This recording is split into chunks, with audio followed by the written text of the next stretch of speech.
the administration adopted what you had essentially laid out for a period of time as the campaign plan for Afghanistan. And that was unprecedented, right? To have someone from the Central Intelligence Agency sort of outlining the war plan. It breaks all the rules. The job of CIA is to inform policy, it's not to make policy.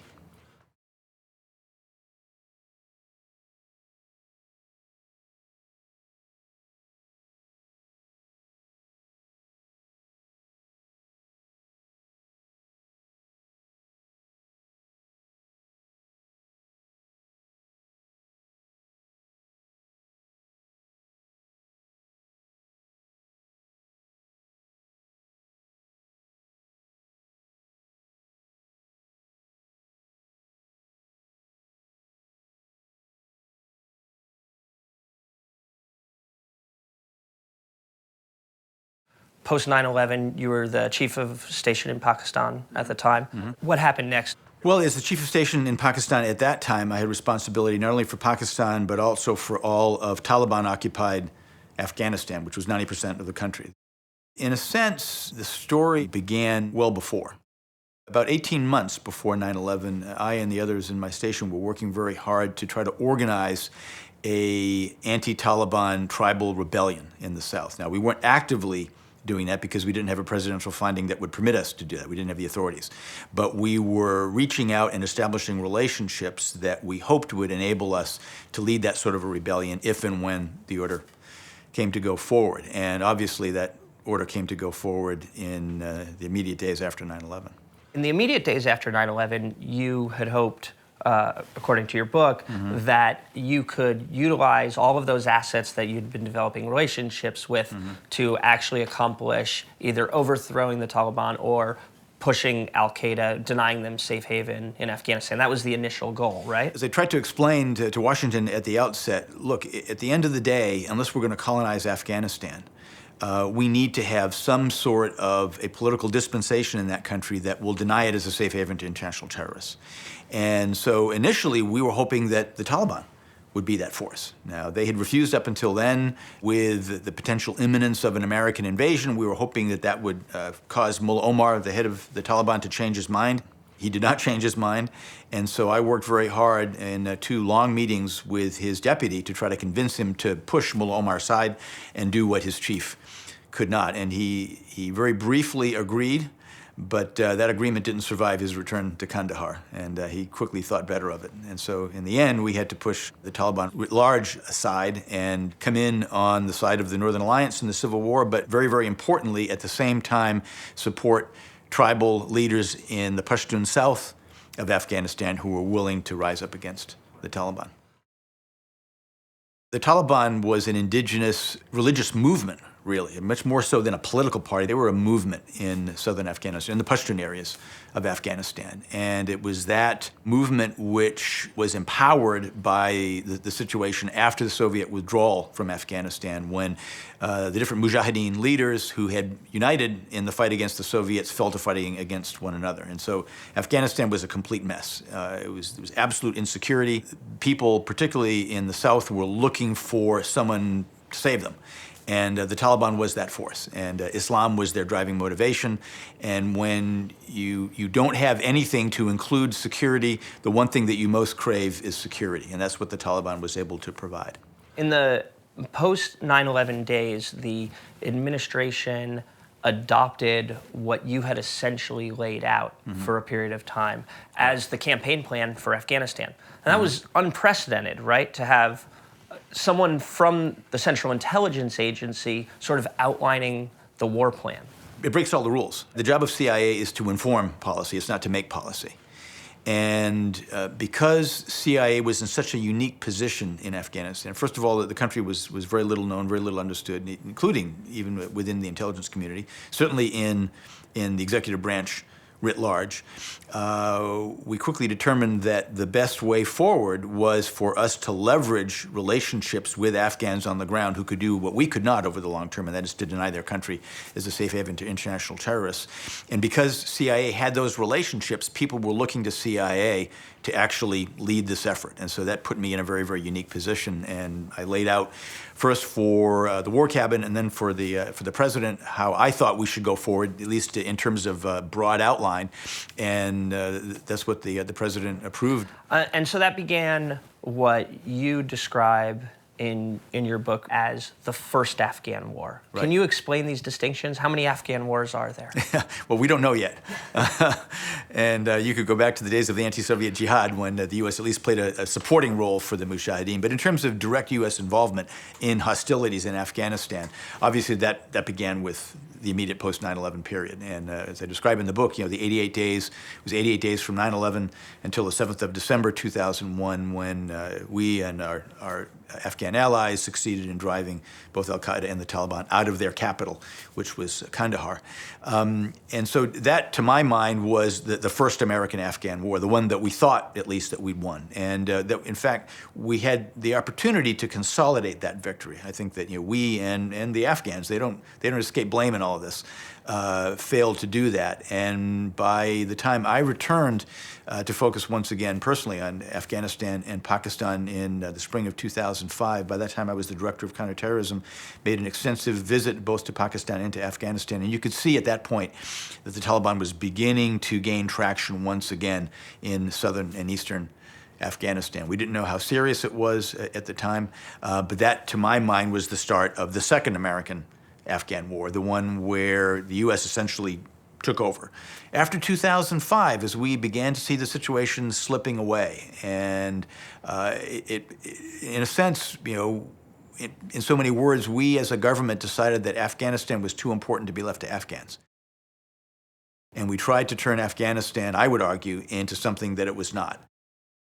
A highly centralized state with a large army, large national police force, and we tried to do things that we certainly were not going to be able to do in the amount of time that we made available, and that arguably Afghans were never going to be able to sustain on their own. And I think that was the big error that we made. That's led us up to the present and the substantial U.S. withdrawal from Afghanistan. And I'm concerned that at some point, when things shift again and the front lines in the global jihad move once again, that once again international terrorists in significant numbers may be motivated to come back to Afghanistan, and we may be forced to fight another American-Afghan war. What do you think the prognosis is for Afghanistan now in this diminished American presence there? I don't think we will ever see a coalition government involving the Taliban in Kabul. There's always going to be a place for the Taliban as long as we're around in Pashtun society, and somehow that's going to have to be accommodated. And I think that is the story of the next few years. I'm afraid that if the international community, particularly the United States, abandon Afghanistan, financially especially, that this government could go under and we could end up in a situation very similar to the one that we faced just before 9/11. Now we're facing a new terrorist threat, an emergent terrorist threat in northern Iraq and Syria, Yes.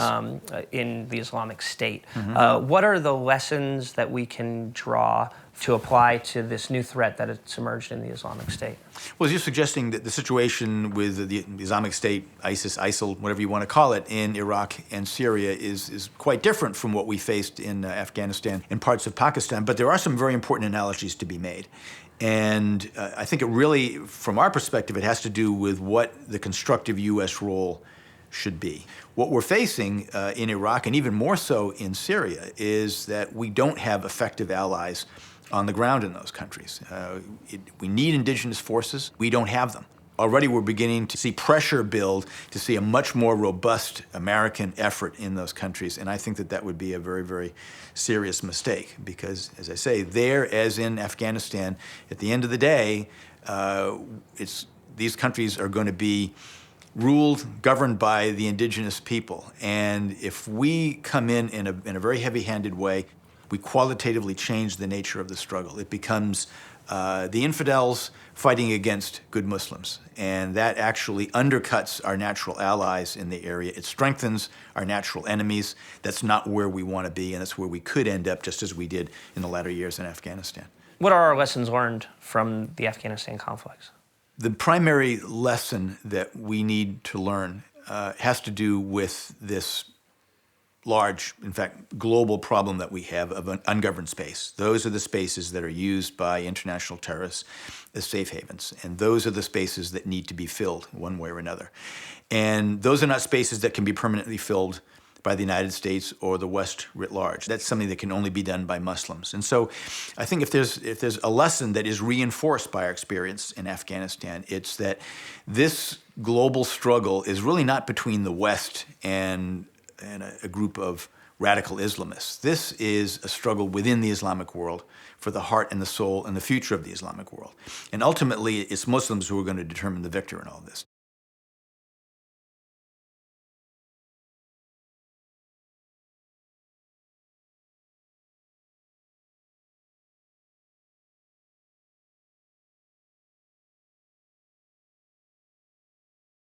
Were there mistakes made that helped to foster what we see now as the rise of the Islamic State? The short answer is yes. There were many unintended consequences of decisions that we made in a different context, particularly with regard to Iraq.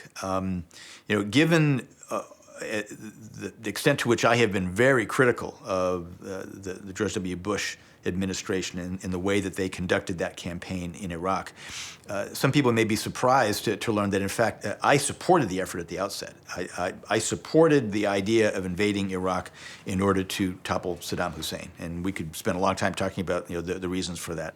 I've not given up that idea. That said, as soon as we won the military campaign, as we knew we would, and relatively easily, I think we made a series of very bad mistakes. Now, we don't know how history would have turned out if we had followed what I would regard as wiser policies, but I certainly felt at the time, and I think history has borne out, that we made some very serious mistakes in formally disbanding the Iraqi army, in formally disbanding the Ba'ath Party. And what we did, just as in Afghanistan, essentially we and our Afghan allies conveyed the idea to the Taliban that there's no place for you in the new Afghanistan, we conveyed the conception to Sunnis writ large that there really is no place for you in the new Iraq.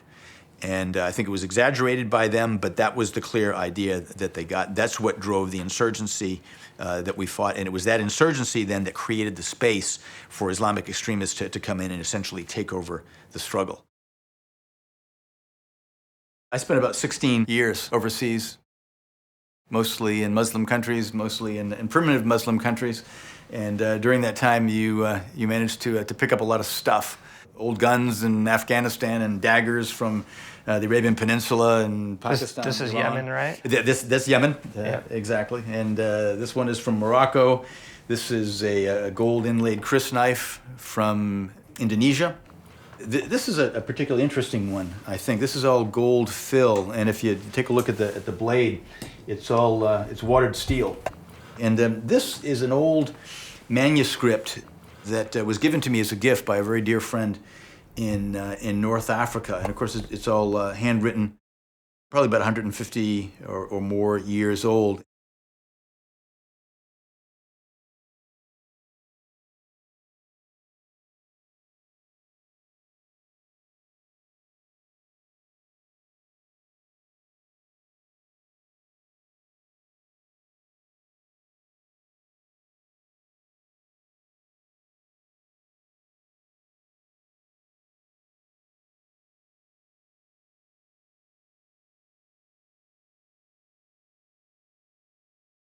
In the news very prominently lately is a retrospective look at the CIA's rendition and detention program, and there's a lot of debate about the efficacy of that. Is there the potential for that to now come back into play as we're fighting a new threat in the Islamic State, and how do those two work together? When we were capturing people, detention and interrogation was a very important issue. And the reason that we are not capturing as important people in anything like the numbers that we were before is because they're no longer present in the places where we and allied services can capture them. For the most part, they are in ungoverned space, whether it's in Iraq or Syria or Yemen or Somalia, the tribal areas in Pakistan. So it's not as though the U.S. government, made a strategic or a tactical decision. We're going to stop trying to capture these people. We're going to kill them instead. It's that we just don't have the same opportunities to capture them that we once did. How critical was that program in 2002 and 2006? Right. Yeah, I inherited the program as it had evolved when I took over counterterrorism in late 2004 and into 2005. 2002, 2003, it was critically important. Al-Qaeda was a very disciplined, centralized organization. We didn't have good intelligence sources on Al-Qaeda at the time. The only real insight that we got in the early days on Al-Qaeda was through capturing these individuals and interrogating them. Now, a majority, even of the worst, the most valuable, if you will, who came into CIA hands, a majority of those never saw anything more coercive than what you would expect to find in a U.S. police precinct. There was, however, a minority of those with whom we engaged in harsh interrogation. And of course, that has become a very politically sensitive issue since. But in terms of what came out of that program writ large, it was critical to us at the time. We didn't understand our enemy, and I think there's a lot that's probably not really understood. People sort of had this Jack Bauer conception that you interrogate somebody aggressively, and he tells you where the bomb is hidden, and you get there just before it goes off. In real life, it doesn't work like that. In real life counterterrorism, it's all about the people. And in a disciplined organization where they carefully compartment information, as Al-Qaeda did, even capturing a senior member of the organization is probably not going to tell you very much about ongoing plots. What they can tell you about is the people. And so if you get to the people before they can mature and launch those plots, you can keep those plots from reaching fruition. That's really what we were about. We were trying to find out about their colleagues. Some of them were willing to give up that information relatively easily. Some of them it was very, very difficult. Do you have a personal opinion about the enhanced interrogation techniques? Nobody in CIA was elected. CIA, just as the military, has to assure itself that the orders that it's given by the president are legal. But once they've assured themselves that it's legal, they have a professional responsibility to follow through. And part of the concern that I have with the political controversy that we're seeing today is that we run a serious risk of creating a generation in CIA which thinks that they should be deciding for themselves and for their own personal and bureaucratic reasons which of their lawful orders they're going to follow. Institutionalized insubordination is not where we want to go. Why did you ultimately leave CIA? Oh, that's a very long and complicated question, and it works on different levels. I'm glad that I left when I did. Not because I didn't like it, loved every minute of it. Within CIA at that time, as in many organizations, at many times, there were a lot of internal controversies. And I would probably not be the first one to find himself in a position where his boss had previously had his job. And when you set out to do the job differently from your predecessor, when your predecessor is now your boss, your days are probably going to be numbered. Why write this book now? If I'd written this book back immediately after I got out of CIA, it would have been a different book. It would have essentially been an adventure story. And I think a fairly compelling adventure story because there were a lot of extraordinary things that happened during those 88 days. But what I didn't know at that time was that we were going to be fighting essentially another war in Afghanistan. I didn't know the rest of the story. I didn't know how this thing was going to turn out, at least in terms of the active U.S. military involvement in Afghanistan. So the core of the story is still the same, but the context in which I present it is really quite different. President Ghani has requested some flexibility on our drawdown timelines, and I've decided that we will maintain our current posture of 9,800 troops through the end of this year. The specific trajectory of the